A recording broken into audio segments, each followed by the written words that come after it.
నేను ముఖ్యమంత్రి అయిన తర్వాత దిశ ఒకసారి చూస్తే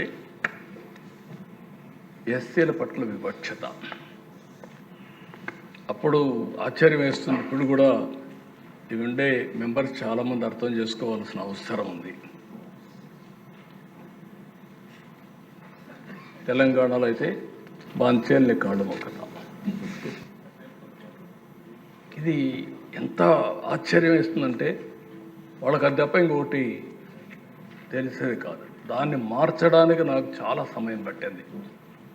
ఆ రోజుల్లో మీరు చూస్తే దశ ఒక చట్టం తీసుకొచ్చాం. దీనికంటే ముందు నేను జస్టిస్ పొన్నయ్య గారు, ఆ రోజు షెడ్యూల్ కులాల కోసం పనిచేసిన వ్యక్తి జస్టిస్ పొన్నయ్య గారు.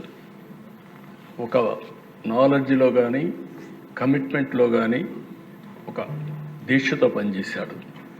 ఆ రోజు నేను ఆలోచిస్తే దీక్ష ఎలాంటిదంటే ఈరోజు మీరు చూస్తే గ్రామాల్లో బోరు దగ్గర కానీ బావి దగ్గర కానీ ఎస్సీలు నీళ్లు తీసుకోవడానికి వీలు లేదు. అగ్రవర్ణాలతో సమానంగా